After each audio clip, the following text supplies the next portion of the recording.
morning, guys. Today we have a bit of a different day planned as we're going to be heading down to Coromandel for a bit of a last minute trip. I'm really excited for it and it's going to be lots of fun. We're going to be staying at my auntie's batch, but first, before we head to Coromandel, we're going to stop at Thames. So let's go.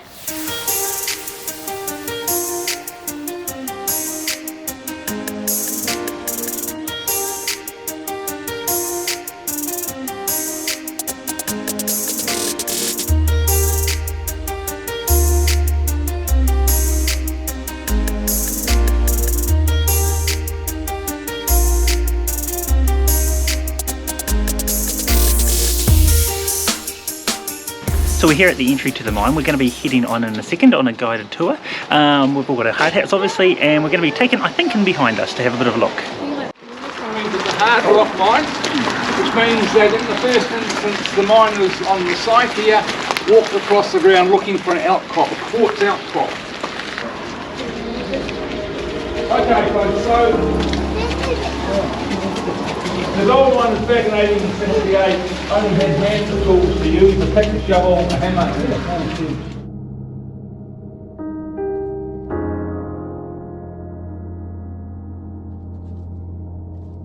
Candles, you can see our candle burning. Unfortunately I can't turn this light off, but only 1 or 2 candles, that's all the fellow would have.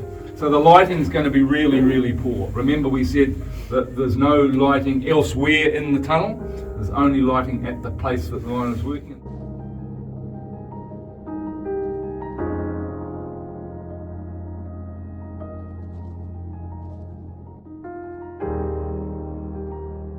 So as we make our way underground, the tour guide explains various bits about how the mining conditions were underneath, and although the tour is quite short underneath the ground, it is really informative.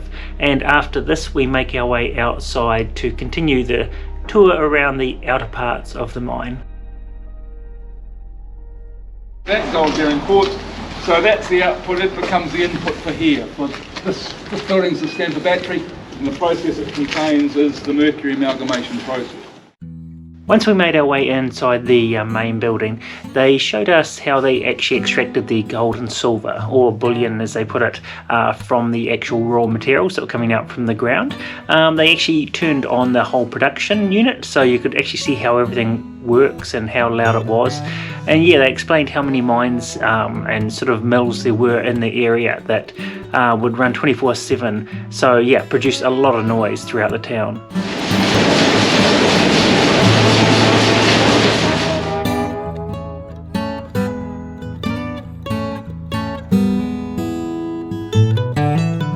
So if you're coming to the gold experience here in Thames, it's really quite interesting. I do probably recommend it. It's worthwhile coming.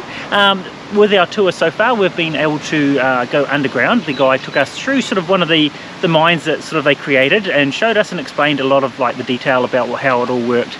And from there you also go inside in the old wooden building that basically crushed down all the rock and turned sort of the rock into or extracted the gold and the silver from the rock. It all runs. It's sort of, they show you how it works. They've got all the different tables and things that work as well.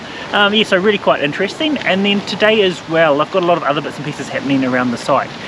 So there's turning water into steam. Obviously there's a blacksmith creating some various pieces as well. But you can just generally wander freely around the site and have a bit of a look and explore. So yeah, it's quite interesting. We'll continue to have a bit of a look around all the outside areas. I think there's a few different buildings we can go in and check out as well. So yeah, we'll follow us as we head around.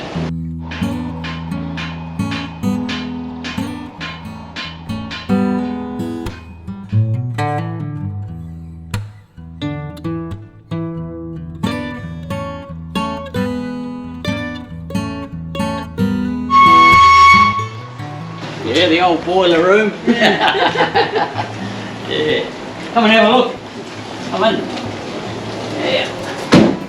So we have an old stationary engine here. So this is the same as you'd have in one of the old steam trains. Oh, okay. Yeah. Oh, wow. And we just stack it up, throw a bit of the wood in and things as we go. To get the steam up, and as you see the pressure up there, yeah, it's got 50, so we try to keep it around that level. a little bit higher. Yeah. And of course that then runs all these kind of stationary machines. And in the old days in the mines, that's what this is from the 1850s, 60s technology. Yeah. And that's what used to run these, machines and things. Yeah. So like the big machines in there Yes. would have been run by the steam. Oh wow. Yeah, that's right. We're having so much fun exploring around this gold mining area. It's been really interesting. I've learnt so many different things that I didn't know before. So it's definitely worth coming and having a visit. It's a place we've driven past many a times heading to Coromandel and thought, oh, it'd be nice to check it out. So we're really glad we did. It is from, I think, the beginning of May to December the 25th. It's only open on the weekends and from 10 to 1. But I think in the summertime, so December to May the other way, it's got more days and hours as well, so it's definitely worth coming to check out.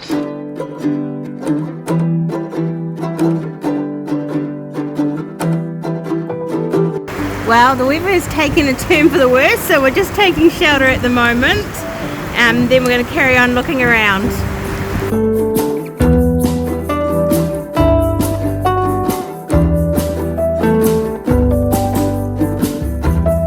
So it's been really quite informative coming here. The staff are really friendly. I believe most of them pretty much volunteer here, but they're really quite friendly and helpful. They tell you a lot about the history of Thames and the gold mines. They explained to us that originally Thames was two separate towns. It was Grahamston and also Shortland, and then around the later 1800s it became Thames as known today. And around that time it was also one of New Zealand's largest towns, having 25,000 people. At that point there was around about 4,000 mine shafts all throughout the Coromandel, and some of them went down thousands of feet underground as well, as they all explored for gold. But then as time went on, obviously things died down. The town dropped back to a population of around about 4,000 people. Also World War I took over, and then when that all sort of finished, it sort of became the Waihi gold mine took over as the main gold mine sort of through this sort of area of New Zealand, so it wasn't worth coming back to Thames. So yeah, really informative, really nice to come. I do recommend it. It's sort of definitely something to do if you're coming through on the Coromandel area. We're going to give some panning for gold a go. Yeah, do you want to grab a bowl?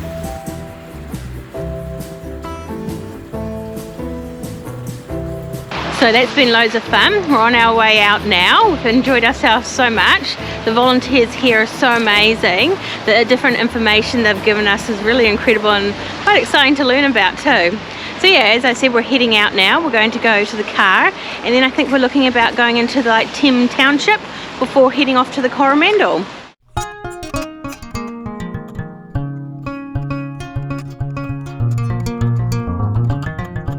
Okay, so we made it into the town area. We're going to head on and have a look around. They've actually got some sort of art and craft market happening at the moment, and so they've all got stalls all along the sort of the main street.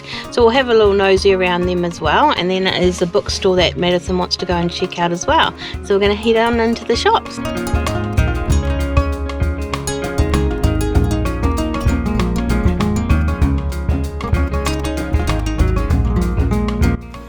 So what did you end up getting, Madison?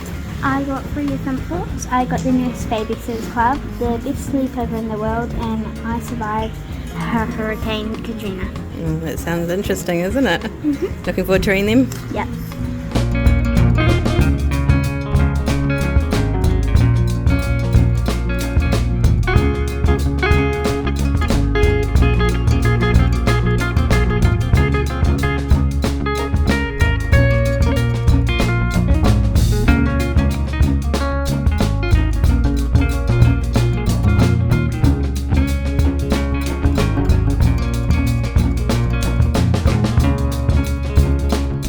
So we've had a nice stop in Thames looking around at all the stores, but now we're going to head off to Coromandel.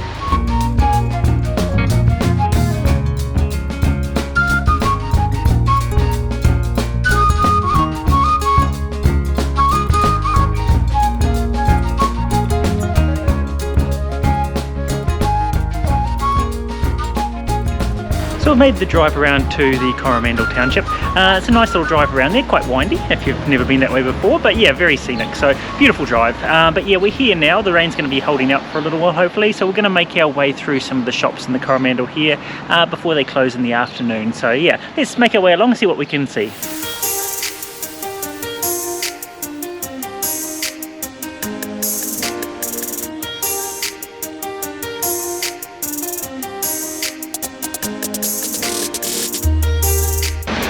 Madison and I had success in Tara's jewellery shop.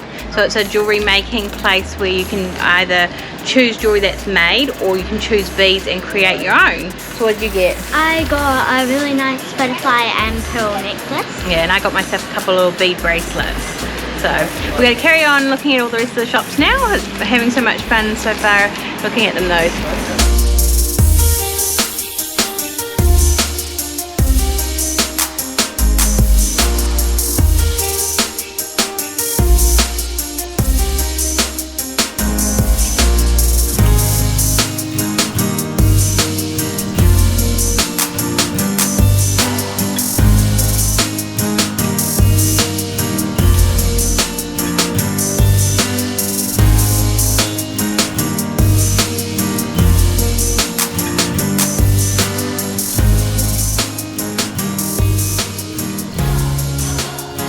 So we had a bit of fun looking around the shops, nice little quick walk, but now we're going to make our way along to Rebekah's sister's batch. Okay, so we're at the batch now. We're all settled in. We've been here for a little bit and have had like a little relaxing rest. Yeah, us New Zealanders call holiday homes batches. Yeah, so it's a pretty unique name for us New Zealanders saying the word batch. It's pretty fun, isn't it? Yeah, but now that we've had a nice rest, we're going to go out for a walk. So Madison's got a scooter. So we're going to go and have a bit of a scooter and a walk, aren't we? Yep. Yeah, it's going to be fun. Hopefully the weather holds for us.